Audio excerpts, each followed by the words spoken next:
I can hear you now.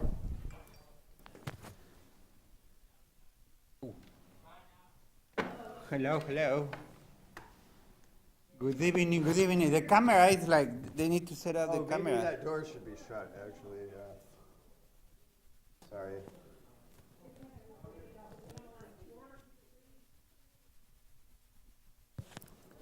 Hello, hello. The camera, I didn't see that.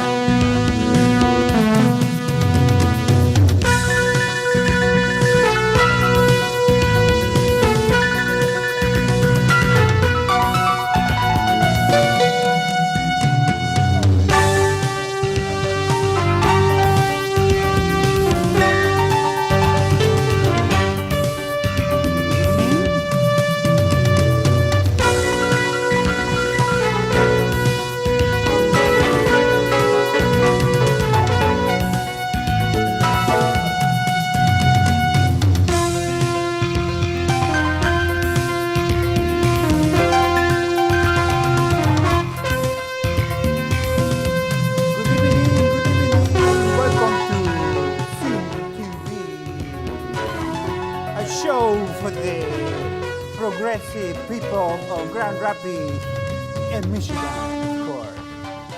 How are you, Mark? I'm good, Pablo. We are doing an impromptu, completely unrehearsed, unplanned for show today. Our earlier show fell through, but we're here to carry through with another exciting episode of CTV.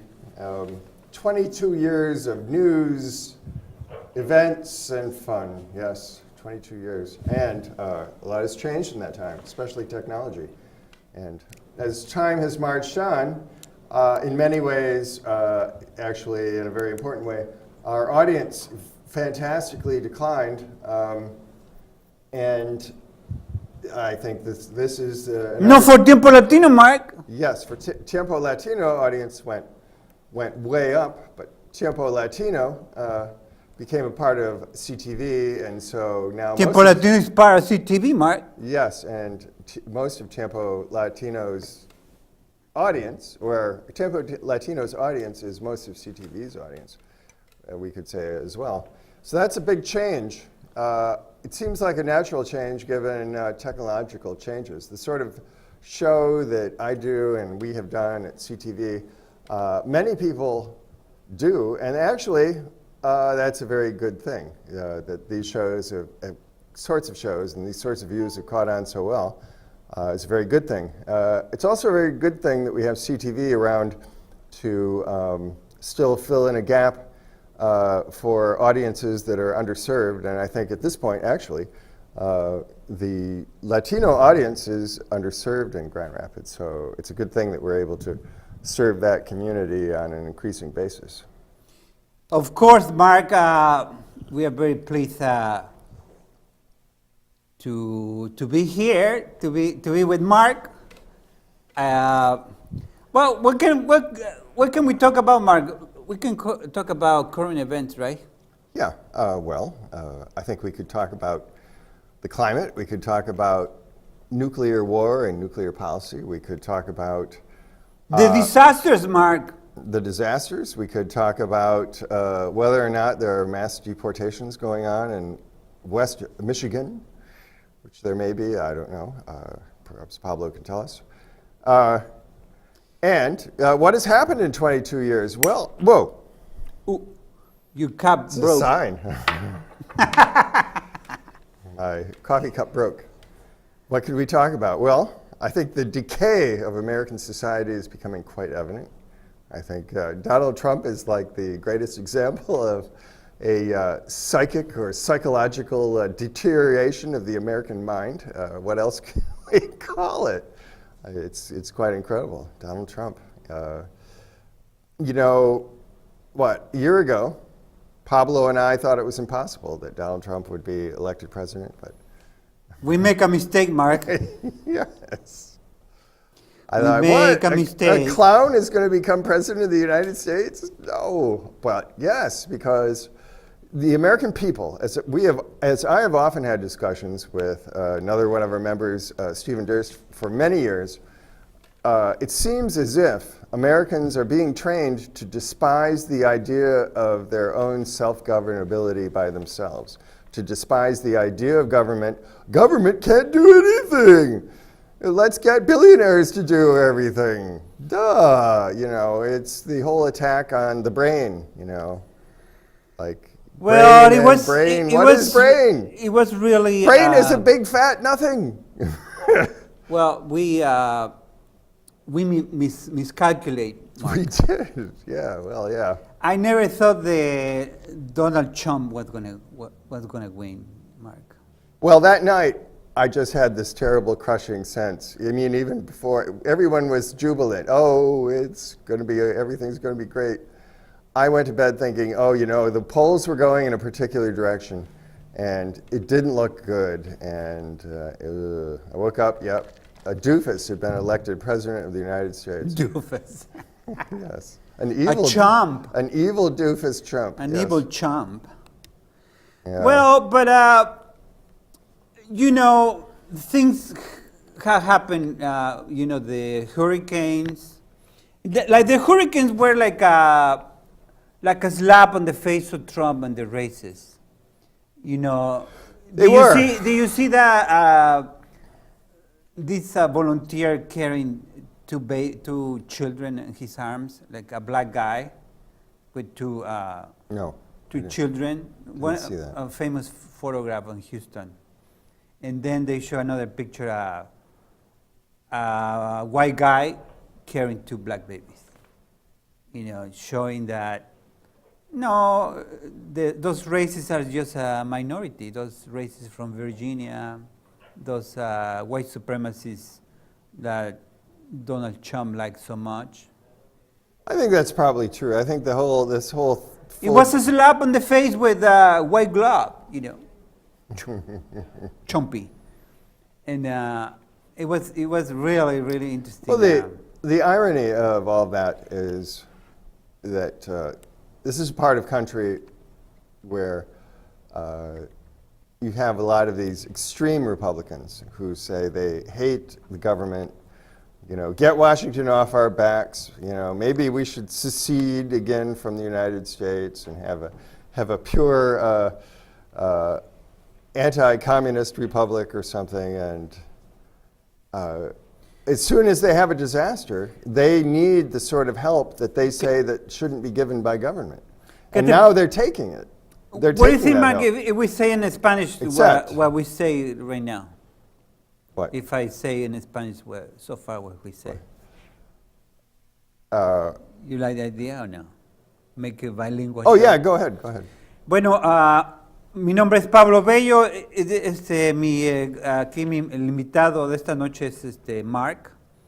Y él está diciendo, estábamos hablando en inglés de que nunca habíamos imaginado que Donald Trump iba a ganar las elecciones. Era imposible imaginar que un ser tan abyecto, tan desquiciado fuera a ganar las elecciones. Y también yo estaba hablando por ejemplo, los desastres en Houston, en Puerto Rico, todos estos desastres que han sucedido han mostrado la cara optimista de los Estados Unidos, la cara piadosa, la cara que no es racista. Y hasta es lo que estábamos diciendo. So now we're going to switch to English. Right? Well, I think, the whole Trump experience shows us that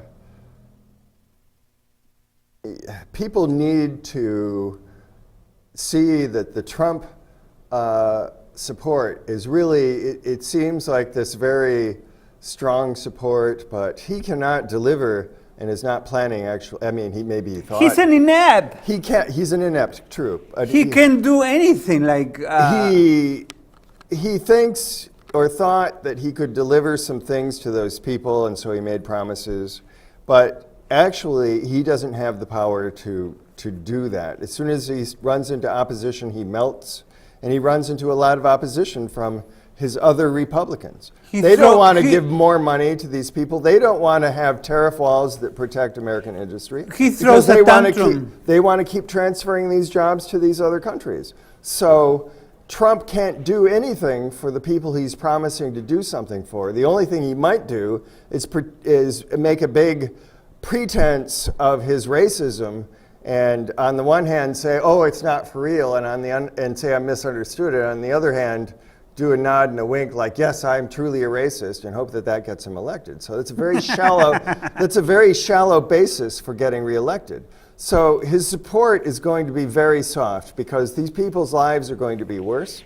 You know, the people that people think are automatic voters for Trump, you know, the cowboys, the hillbillies, the people who live in towns of less than 15,000 people, you know, they're not going, I don't think they're, if people are open to being allied with these people, I think that support is going to be very soft. It's a tragic, remember that. Tragic situation, Mark. Oh, yeah. I mean, like, all these people vote for him thinking that he was going to help him. Most people voted not for his not for his racist expressions, but because they thought that some of his economic policies were going to be fulfilled, but they were not, and they're not going to be. He's a CEO of his business. A failed business. Of his failed business. Yeah, I mean, he was a CEO like of some people say, like, business. "Oh, he's delivering," but he's delivering all the bad stuff. But well, he's not. He hasn't delivered anything except for some deportations, and that's about all that he has the power to do. But what I mean is, like, he said that he was going to bring jobs to United States, right? Where are the jobs? Well, it's exactly. More than 6 months already, and where are the jobs from China? No, he said he was going to bring jobs from China. As he runs into opposition, everyone was going to be so late, tired of winning. No, he melts. Everyone is going to go. He falls back when he faces opposition from the CEO people. He melts. He goes, "Oh, okay, well, maybe the voters will forget about that," you know, kind of thing. But then if he throws paper towel at Puerto Ricans, then he says, "Haha, you know, I'm gonna please my base by seeming callous and like I don't like certain people, and they're gonna love that." And to some extent, he's right, but actually, he's not going to get reelected on that. I think I think all people in the U.S. who oppose Donald Trump have to be aware that this guy is on such thin ice that he's unreelectable. He's insane. You know? And they have to be open to, in some way, embracing as some common cause, you know, a lot of the people who voted for Donald Trump. Not all of them, of course. Who cares about the Nazis? You know, they're not really what won him the election. You could say every vote counted in that sense, and maybe they did, but you know, after 4 years of a failed presidency, it's not going to help him. What is this guy, the racist guy, Spencer? He was going to talk in Florida, I think. You mean Spence? Spence? The governor of, former governor of Indiana? No. Richard Spencer. Richard Spencer, the Nazi guy? The Nazi guy. He was going to... Okay. I remember. The guy that got punched in the face. He was going to talk in Florida, and the governor just declared a state of emergency. What? Because Richard Spencer's coming to Florida? Yeah, because they expect racial riots because this racist is coming to town. Well, but switching gears, I would like to tell you. That hardly seems like an emergency to me, but I don't know. I'm not governor. Switching gears, I would like to tell you a story, Mark. What? On Saturday, this guy, Omar Garcia, one of the survivors of Ayotzinapa, Guerrero, in Mexico. One of the students. The bus thing? Yeah. Were persecuted. North of Mexico City. Yeah. Well, these are a few dozens of students that went to Iguala Guerrero, a town in Mexico. And to protest the killings? To protest the 1968 massacre of. Oh, on the campus. No, they went and took some buses. Okay. So they took the buses, and then the police started chasing them, started shooting them. The And people who wanted to commemorate 1968? yeah, they wanted the buses to go to Mexico City and commemorate this massacre. And they were from a teacher's college, and the teachers are kind of Yeah, radical. this Isidro Burgos is the name of the school in Ayotzinapa, Guerrero. So they went from this school, they took these buses in this city, which is close to the school, and the police started chasing them, started shooting them, and the police kidnapped a lot of 43 students, and they disappeared. And it was coordinated by the Mexican police with the army, and total impunity, you know, they just disappear. And 43 people were that important that the federal government killed them, or the army killed them? well, they do this because there's total impunity in Mexico. You know, the Mexican government, if you're a policeman, you can practically do whatever you want, and nobody's going to punish you. That's how bad in some parts, no? Well, this was remarkable. This was unusual, right? So many people were killed. No, it's not. It was not It's unusual. not. It's Then why did it make such news? because There was evidence? students were organized. They were organized, and they were asking for their rights. They say, well, our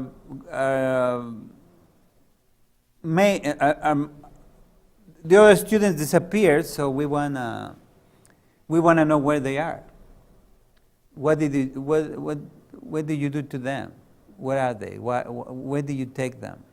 And the parents and the students and the media, the progressive media, helped them to. So this happened about 3 years ago. 3 years ago. Have there Almost been, 3 years are ago. there been continuing developments in this controversy, or is it just sat where it was? I mean, has anything changed? Well, one of the students was here in Grand Rapids and Cook Library on Saturday. The event was organized by Reina Garcia. Who's whom? She's a local activist here. Has she been on our show before? No. she Okay. hasn't. But she organized. She invited this guy. He came, and he gave a talk to the public that went to the library. Mm-hmm. And he said that, well, this is how the Mexican police and the government operate. You know, they just That it's common. every day people disappear in Mexico. Every day people is killed in Mexico, and nobody says anything. So it's Well, so Mexico is no longer a revolutionary society, let's say. well, it's no everywhere. I would like to clarify that, right? It doesn't happen all over the country, but there's certain regions that are very violent and controlled by drug lords and in conjunction So- with the police. Is it really that the drug lords and the police and the government They work together. all work together to varying degrees depending on the location? Is that what you're saying? Yes, that's what I'm saying. Even the federal government? You think? Or you don't know? Even the federal government. There are senators that are like Corrupt. by these drug lords. All senators? Or do you think that part of the government is No, clean? not the senators, but many of them. Many. Okay. They're involved in drug trafficking. They're involved in Well, human trafficking. They are. since we started CTV, I have investigated a lot of things. Sometimes as the years went by, the internet became a better and better resource for researching things. And in all this time, I've seen that, the U.S. government has a great deal of corruption in it. I entirely understand that, and even that, I mean, especially in the first decade of doing CTV, we covered many controversies involving drugs and the CIA and illicit ways of generating funds through illegal narcotics and the traffic and controlling that traffic. And so it's not entirely unique to Mexico, is what I have to say. I would like to say it now in Spanish, Mark. Okay. Bueno, Mark y yo estamos hablando de que el sábado pasado Reina García organizó un evento ahí en el Cook Library, la biblioteca Cook, que está en la avenida Granville, aquí en Grand Rapids. Vino Mark García, es uno de los sobrevivientes de Ayotzinapa. No sé si estén familiarizados con esto, pero les voy a dar un contexto de lo que sucedió. El 26 de noviembre del 2015, no, 2016, no, 15, no estoy seguro. Bueno, resulta que son los estudiantes de Ayotzinapa, de la escuela Isidro Burgos. Ellos querían ir a conmemorar la matanza del 2 de octubre de 1968. Fueron a la ciudad de Iguala, que está muy cercana a su escuela, Isidro Burgos de Ayotzinapa. Tomaron unos autobuses, se subieron a los autobuses. Cuando se iban yendo a la ciudad, la policía los empezó a perseguir, les disparó, mató a varios de ellos. A uno de ellos lo torturaron de una manera increíble, le desfiguraron la cara. Después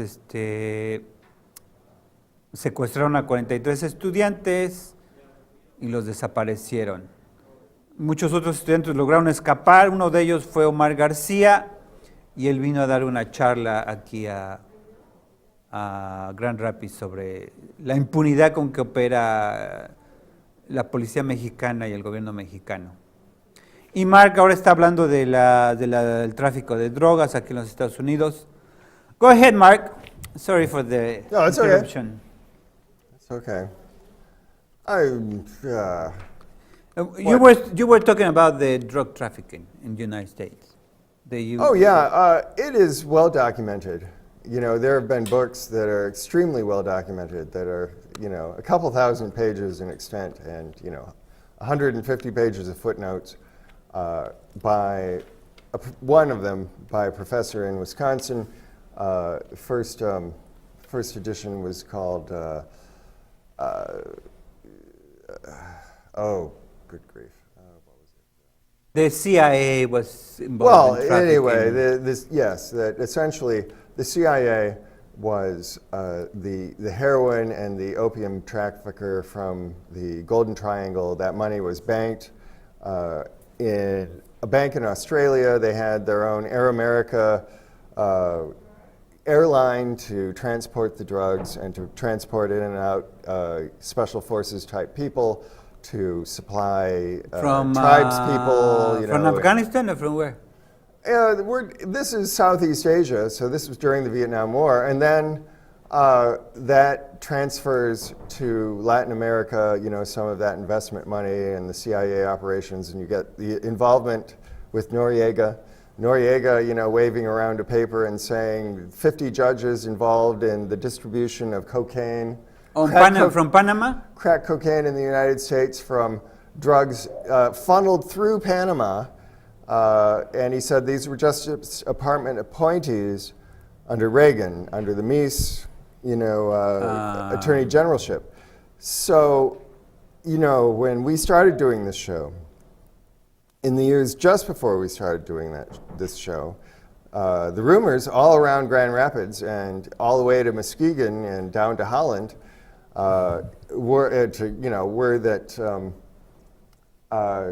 David Sawyer, who was a federal judge, this was the allegation in the background, and it made sense at the time. I'm not saying that it's true, but the allegation was that David Sawyer, Hal Sawyer, the member of Congress, his son was the chief distributor and protector of crack cocaine in western Michigan, and that everyone knew it in the kind of semi-shady world of factory workers who were overstressed and had money to spend on drugs. And this is what I was hearing for several years. And it made perfect sense, you know, once the whole Christic Institute lawsuit against the United States government came out, against the Reagan administration, based on Racketeering Corrupt Organization Act legislation as a prosecutable offense. And it was thrown out, the whole case was thrown out in a technicality. But if you look into that case, you'll see that yes, it was definitely proved.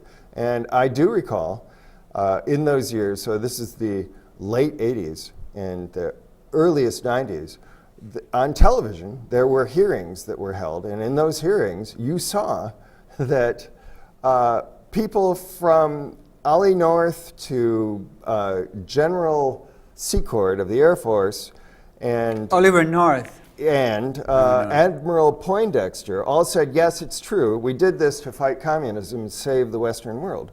So what did they say was true? Yes, they were supplying drugs. They were moving drugs. They were protecting drugs. They were skimming money off of drugs. They were protecting the growing and transport of those they drugs were from the field. exchanging drugs for weapons, right? Or something like that. In Latin America, they were doing that. The Contras, so in the mid-'80s, around 86, there was something called the Boland Amendment passed in the U.S. Congress by both houses of Congress. It said the U.S. could no longer be involved in battles. The U.S. couldn't operate battles, which it had been doing, with unofficial military forces of the United States. So these were people who maybe were forces of the United States, but they weren't being called that. And some of these were Green Berets, were Spanish-speaking and Spanish-looking people, Hispanic-looking people. And it came out in these hearings that this is what was going on. So the Boland Amendment said no more, but it continued. And the way it continued was there was a airfield, an airport in western Arkansas, in Mena, Arkansas, under Bill Clinton's administration. And at that point, there was on-site production of Soviet weapons. So copies from molds of Soviet weapons were being produced there and sent to the Contras in Central America to fight the Nicaraguan government and to generally, conduct these civil wars, these death squad activities, no? Largely against indigenous people, to whom Marxism had an appeal, and so this is something that it's known that it happened. If you look into it, you'll see, yes, it happened, and yes, it was on TV, and yes, it was admitted to by these generals. The senators and representatives of the United States heard this testimony. On the hearings, right? And yet, who talks about it now? Me and a few other, maybe a few hundred other people that you'll find on the internet. But it's true. We have to realize that, this is a reality. There's very little way to hide behind the purity of the United States. There's no purity here. So, let me tell you, Mark, something very interesting. What? About drugs. Is related to these students. As I was telling you, these students went to this town and took these buses. So they were commemorating 1968. Yeah, they were going to commemorate in Mexico City. So what happened in 1968 that they were commemorating? In 1968, students organized in Mexico City, and they were demanding. They have some demands. They were demanding more democracy. More. The government in Mexico is very repressive. In the 1960s. This is when there was only one political party. The PRI. But the Well, Revolutionary Party. they're still in power, Mark. But now they allow other parties. But are they? They allow the PAN for 12 years. Oh, now they don't. Now the PRI is in power back. He's back. They're back. Well, but they have not outlawed the PAN. No, but it's the same. It's the same story. It's a government very repressive, very. There were no spaces for young people, for students, for people like teenagers and people in their 20s. Like, there were no spaces, so the students were demanding more spaces to express themselves, more democracy, more openness, of the government, more democracy. So more civil liberties, and more Civil ability to liberties. express their views, like a First Amendment. Like in the US. right to Assemble. strike, the right to say whatever you want, even So- it's in the Constitution. It's But not really allowed. in reality, Mexico, no? it no longer occurred, or was it I mean, tolerated? like right now, there are hundreds of Mexican journalists killed in Mexico for reporting on drug trafficking and. Well, that So was they're not killed by the government. They're killed by the overall state of anarchic power structure, power struggle. But the police and the army, they work with these drug lords. It's almost like the same. It's decentralized, though. It's not the central government that's doing this. It's the corrupt general association between government and crime. Correct? Well, I would say the central government is involved too in this kind of activities. It's like to you sounds unbelievable, I think, but it's real. There is senators involved in drug trafficking. Oh, it's believable. And human It's trafficking, and so they don't want people marching on the streets demonstrating against them. Mm-hmm. That was what happened in 1968. And they killed the students for that. So they In 68. they set up a Mexico trap City. in Mexico City in Tlatelolco. There was a plaza. Oh, in 3 years ago, we're talking about now. Or are you talking about 68? 1968. Okay. Well, you asked me like to explain. Right, okay. So the students were killed. Like they say 200 students. Some say more than 200. We don't really have the numbers because the army took place. So they just closed the streets and they didn't allow anybody to come and count the bodies. They just took the bodies in like garbage trucks or army trucks, and some people saw the bodies, but there was such a chaos they didn't. There is no real registration of what happened. Some say 200, some say more, some say a little bit less. So there's no actual freedom of the press in Mexico?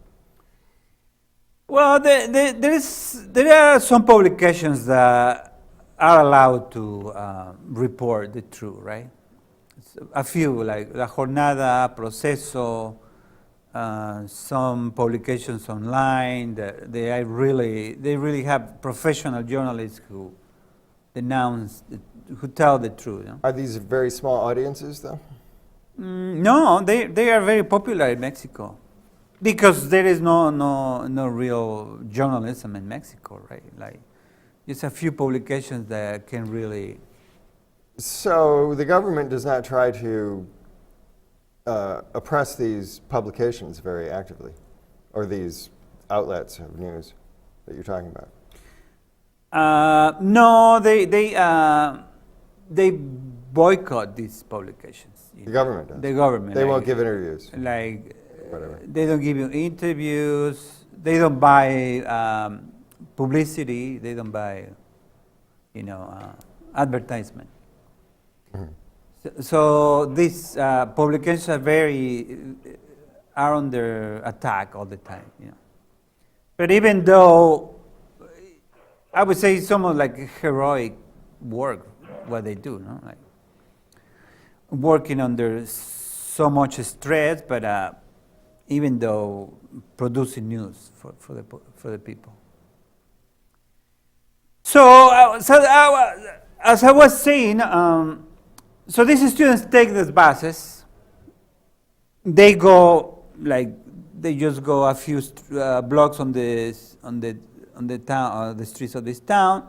Not Mexico City, but they were going to Mexico City, correct? Yeah, they were going to Mexico City. And they were still in this town. And there in this little town, the police shows up and they start shooting at the students on the buses. Now, why did the police say they did that?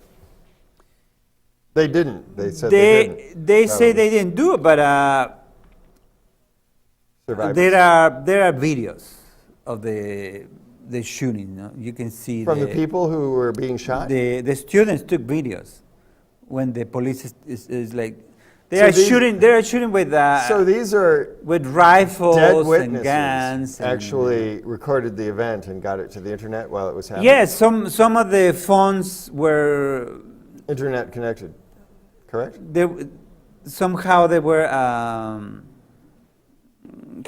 hide and later.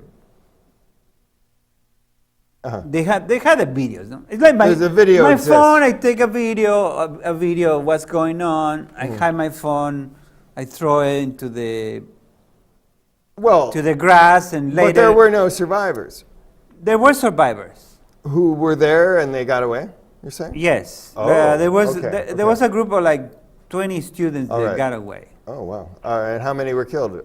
And 43 were kidnapped by the Mexican police. So in the chaos, some people jumped from the bus and run through the streets and got away. Some others, they stay in the bus and the police. Okay, I didn't know that part of it. But this is no longer threatening civil war in Mexico, is it? It is a civil war. Like the narco traffickers, it's some kind of civil war.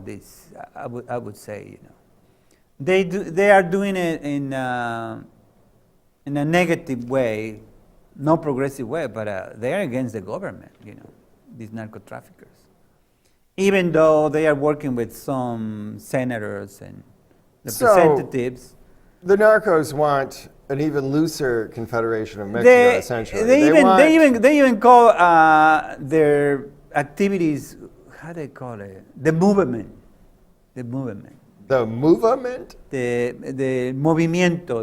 The movement. Yeah. Okay. It's like they call this. They think of themselves like revolutionaries. Well, is this why? I mean, and there's a tradition. In their crazy mind, of course. I've heard of this whole thing called the narco corrido, and the government outlawed these narco corridos. So these are story songs about drug lords and how many people they behead. Many of these guys are heroes, like Chapo. Chapo is a hero in some places because he built schools. He gave money to people. Do people feel like these are the new Pancho Villa or something, or what? Is this something they're trying to play on? Some distortion of that legend. Okay. That legend, no? Okay. Because Pancho Villa wasn't trafficking. No, but drugs. He was a bandit at least. But he was a tough guy, right? So somehow they think they are revolutionaries. And some people believe that they're real revolutionaries because there are no options for many Mexicans. So they believe that, but you don't think that Mexico will explode the way it did 90 years ago? I think so. You think it will? It will, eventually it will. Because,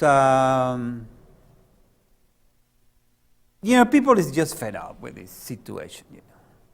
We have traffickers, narco traffickers. We have a super corrupt government. We have Carlos Slim, one of the wealthiest men in the world, A few of these guys live in Mexico. They just take all the wealth. A few families enjoying all this money, and the rest of the people suffering, right? That's why we have so many immigrants, here in the United States. They are escaping this abject poverty and abject poverty. the lack of opportunities, Well, and then somehow financed by the drug traffickers, by the appetite for drugs in the United States. For mean heroin, for marijuana, for so they're escaping a amphetamines situation that's been set up by the trafficking of narcotics. and it is when the CIA gets involved, and it's related what the story that you were telling about the narco traffickers and Oliver North, George Bush. Well, they're not, I suppose actually, in Fast and Furious, under the Obama administration, the U.S. Justice Department was sending weapons to Mexico for some reason. Of course, like United States is always this, intervening in Mexican affairs.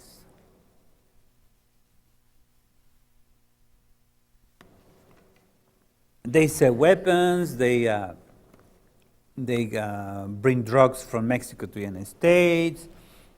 I mean, how do you explain all these incredible amounts of drugs in the United States from Mexico?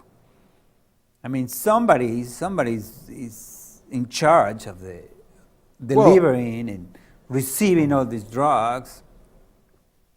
And I don't think it's only people from Mexico or from other countries. It is people here, U.S. citizens involved in this trafficking.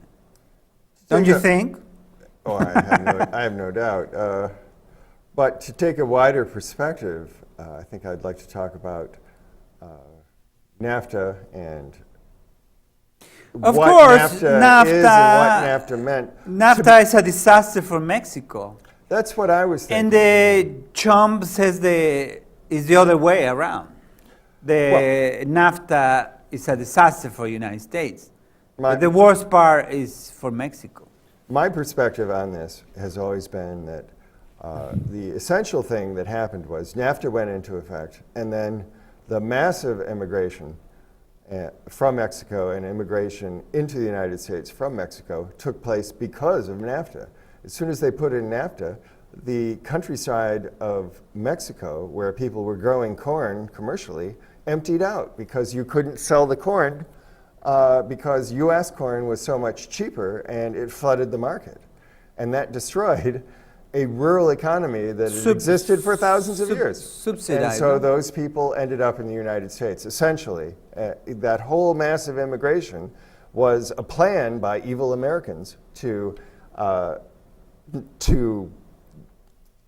make massive amounts of money in agricultural investment by displacing an existing agricultural economy in another country, and then actually other people were in support of the massive amount of sub-minimum wage labor that would be available. And so, the whole idea that this is not a policy, even though an unofficial policy of the United States, I think is idiotic. Clearly, this was a policy, this was a plan, but not officially a plan. It was a planned out economic evolution in order to make massive profits. It is for certain like people. what is happening in Puerto Rico right now. Puerto Rico is a disaster. They want all Puerto Ricans to leave the island, and then Donald Trump and his friends come and develop golf course and all this stuff. Well, That's why they want with Mexico too. they could turn it into eco-tourist paradise or something. I know. And then only be a few Puerto Ricans around, and maybe they'd hire them to, act like they're campesinos. They would be in living museums, to clean the working away at their hotels little and, right. campo, And it's the same story with Mexico. Like now, there are Canadian miner companies. What is it? Miners? Mining companies. Mining companies come into Mexico. They destroy the environment. They want to the people out of these places, these towns, because There's something underneath the town. Yeah. they want the gold, they want the diamonds, they want the copper, they want the whatever is in these mountains in Mexico. And the same story, no? Like Puerto Rico, no? Like, get out of here because we want our eco-tourist, whatever. Yeah. So same Mexican, no? Get out of here because we want gold and these Whatever will be most valuable. hundreds of miles of mining, destroying the environment, polluting rivers, and people doesn't want to leave. You know, I understand. Yeah. even a lot of people, a lot of immigrants come here. They want to go back. You know, they want to work here and then go back. Like before. Yeah. This is what I've heard, that this is what people would want. But at most, a lot of American lawmakers talk about giving people amnesty and then closing the border down really solidly as a part of the deal or something. And this has What been do you a think about reality that? for many years, for many. You know, before all these draconian laws about closing the border and chasing undocumented immigrants, they used to come. Mexicans used to come here, work in the summer and the fall, go back to Mexico in winter, and come back to work here, and back and forth for decades before all these draconian laws and like. Well, there was even an official U.S. program up until like Bracero the program. early 70s or something. Yeah. Bracero. Yeah, Bracero. Is the schizophrenic laws of United States, right? Like Which is when guided by they the need politics, the the need to other cheap people. labor, oh, welcome to my country, right? But when things go back here, things go sour. Oh, we don't need you anymore. Go back to Mexico. Come back next decade when everything is better, right? That's the story. That's the reality. Up to this point. Yeah. Is there anything else that you would have to remind our audience that this is a call-in show in case you want to add your comment? Llámenos 66-459-4881. 459-4881. If you want Llámenos to en español, aquí les respondemos sus preguntas. Llámenos, díganos qué quieren ver en este programa. I was asking to people the other day, what do they want to see in this show, Mark? Who were you asking? A few people, and one of the answers was very interesting. This guy, he seems very worried about the youth. The Jews? The young people. Oh, the youth. Okay. The youth. Okay. The youths. Okay. And he say, well, why don't you go a show or write stories about how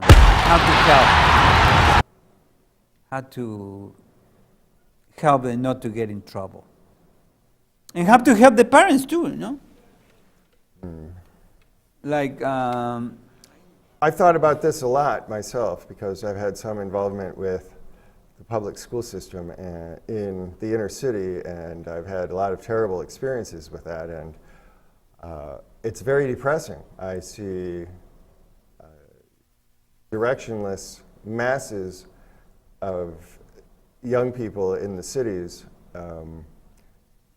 who are barbarized by the hopelessness of what they can see as a futureless future, really. There's nothing else that I can say. I think that many young people assume that the future will be worse than the present. I think that is very common unless people are outside of the core cities. But actually, even there, I think that generally in American society, there's a sense of no future. And the lower you go in the socioeconomic levels of society, if you go to the poor people and poor minority people in inner city areas, I think that you find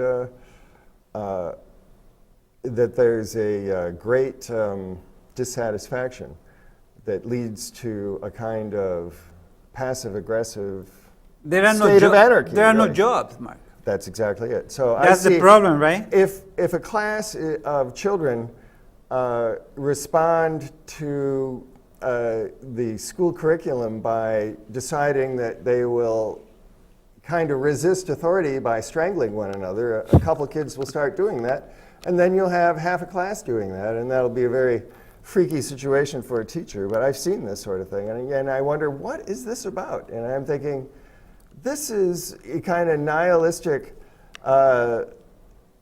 state of despair for any kind of meaning. So there's no core. So you have people who come from a background where the parents are unemployed and their parents were unemployed, and no one sees employment or a kind of full employment in the future, and many people go to prison because the only real economy is an underground economy. Selling drugs. Selling drugs. So the decay and the reasons for dissatisfaction in American society in general, and especially for young people. And young people in the United States, more and more especially, are people in the inner cities, and more than half of them are not white. And the dissatisfaction level is extreme, and the state of anarchy in these schools is extreme. I would like to... There are no jobs, so why go to school? Why try to do anything except entertain yourself, even in the most destructive ways, by hurting yourself and your friends as entertainment? With drugs. Well, drugs, that would be very similar to strangling one another in front of the teacher, so what can you say?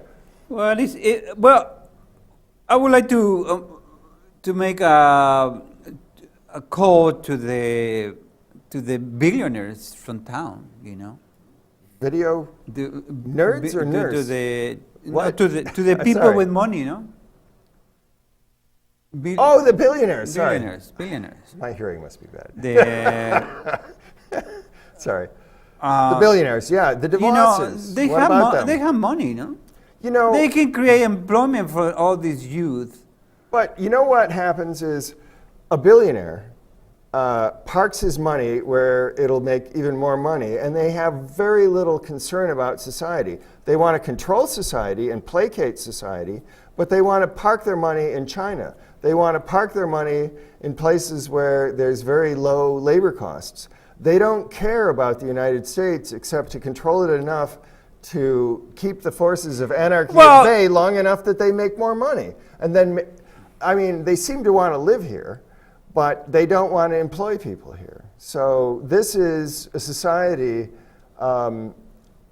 actually fairly quickly spinning the web of its own destruction.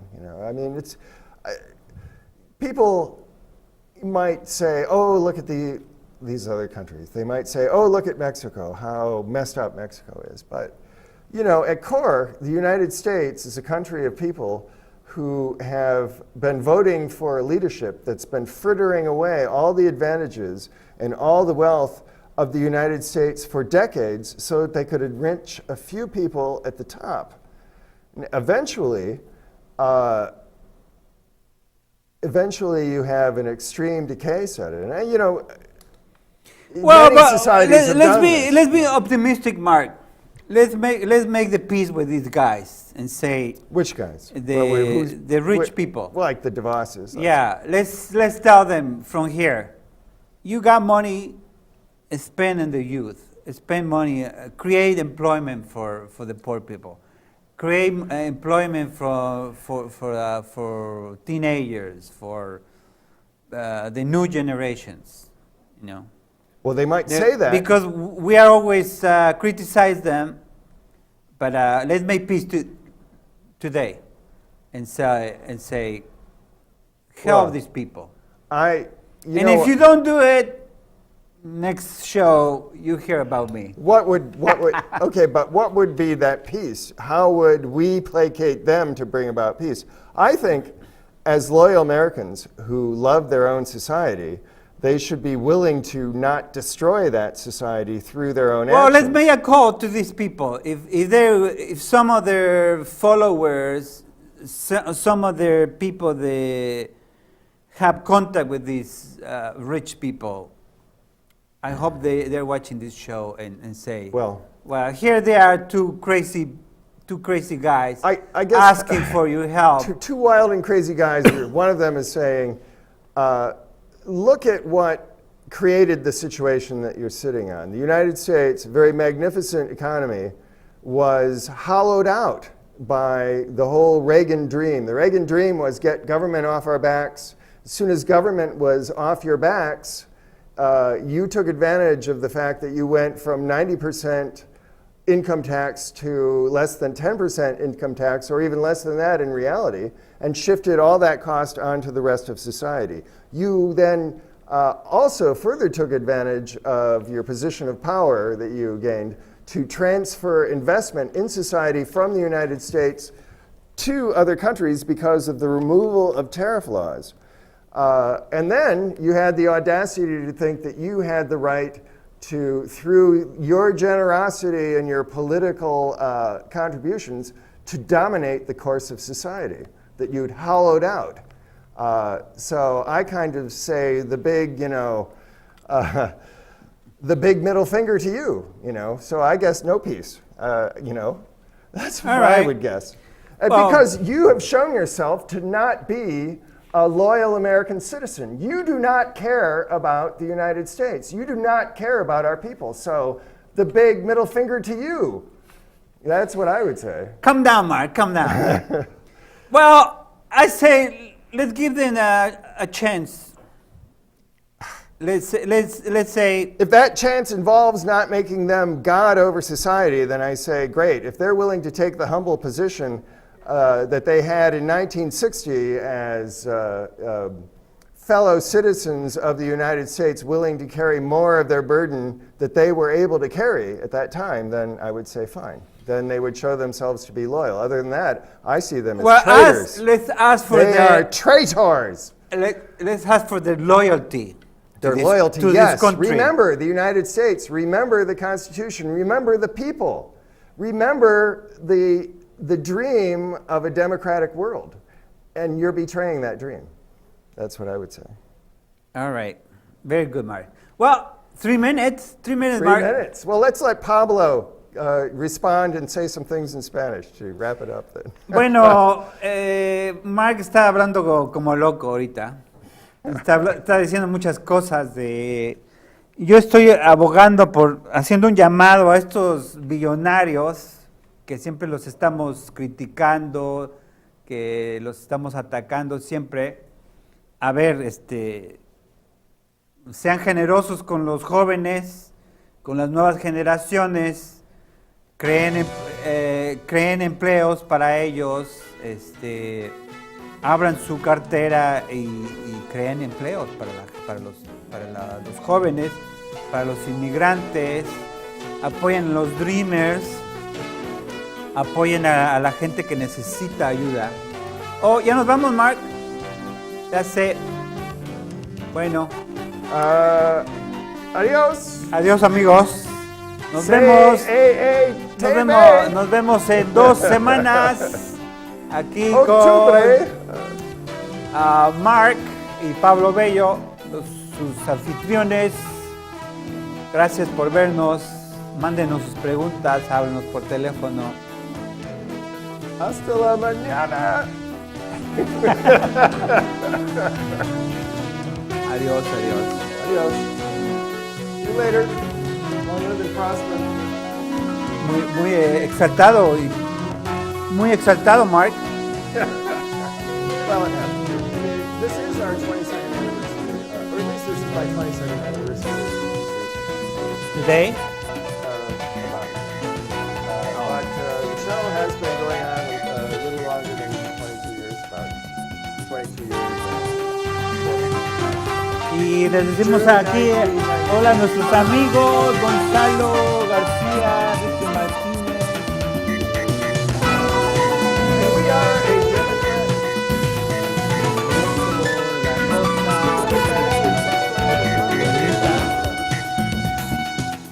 Saludos, saludos a nuestros amigos. Ya nos vamos, ya se acabó el programa. Espero que les haya gustado este programa aquí.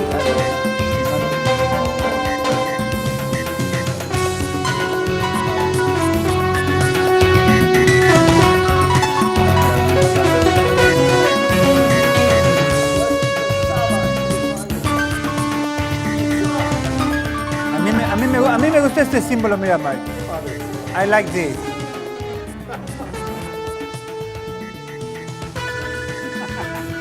Bueno, ya nos vamos. Gracias por ver nuestro programa.